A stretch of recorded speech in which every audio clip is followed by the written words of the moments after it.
Where your treasure is, there will your heart be also. God has given us unlimited treasures in His Word. Every time we open it, we can discover a new treasure or admire an old one. What will we find today? Here's Carla Early with Treasure Hunt in the Word. When I homeschooled my children, we loved the years of the Summer Olympics. We hosted our own small version of the Olympics at our home. We'd have silly games anyone could win, like blowing a leaf across the patio or shot putting a cotton ball. We even had team sports like sibling three-legged races or wheelbarrow races. We made several new friends, and I learned a lot about my children. In our first Olympics, my daughter ran in a race which her shoe fell off. But instead of plunking down in the grass and crying, "That's not fair," she kept going and got second in the race. She even laughed as she walked back to collect her shoe. At the end, when we handed out medals, I didn't even realize my son was the only kid who'd gotten no medals because he'd been so busy clapping for the other kids. So I ended up giving him a gold medal for the best attitude. At the end of the Olympics, I shared the story of Eric Liddell, of Chariots of Fire fame. In case you haven't seen the movie, I highly recommend it. Before the 1924 Paris Olympics began, Eric Liddell found out that the qualifying heat for his event, the 100-meter race, would be held on a Sunday. Due to his convictions that Sunday was the Lord's Day, he refused to run.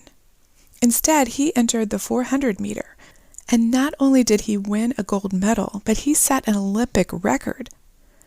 When asked how he did it, Liddell replied, "The secret to my success over the 400-meter is that I run the first 200 meters as fast as I can. Then, for the second 200 meters, with God's help, I run faster."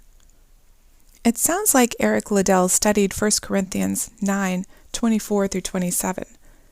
Let me read it to you. "Don't you realize that in a race, everyone runs, but only one person gets the prize? So run to win. All athletes are disciplined in their training. They do it to win a prize that will fade away, but we do it for an eternal prize. So I run with purpose in every step. I'm not just shadowboxing. I discipline my body like an athlete, training it to do what it should. Otherwise, I fear that after preaching to others, I might myself be disqualified." For Eric Liddell's first 200 meters of life, he ran his fastest, learned discipline, and when to stand up for what he believed. He ran with a purpose. At one point he said, "God made me fast, and when I run, I feel His pleasure." But the next 200 meters, the second half of his life, he ran with purpose and integrity as well. Though the movie didn't show what happened to Eric Liddell, we know that he returned to China where he'd been born to missionary parents. There he invested his life in sharing the gospel and growing God's kingdom. He died there in a Japanese internment camp toward the end of World War II. As I shared this story with those who attended our first backyard Olympics, one of the moms spoke up. She said her grandfather had been saved as a result of Eric Liddell's ministry. He later escaped to Taiwan and helped establish a church there, where most of her family still lives.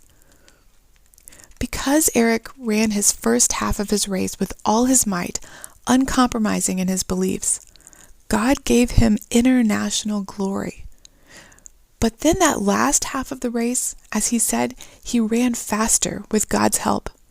The Lord gave him eternal glory, which still increases every day. That's the kind of race we want to run. Now let's go over 1 Corinthians 9:24-27 again. Are we running to win, or do we give up when things get hard? How could we be more disciplined in our training? How could we run each day with purpose? One more thing about Eric Liddell's running. He didn't look like a normal track runner. He was called the ugliest runner who ever won an Olympic championship. People actually laughed at his running style, head thrown back, mouth open, arms flailing. But no one could say he didn't give it his all. And though he didn't have his eyes on the track like most runners would, he knew where to look for his strength. He looked up.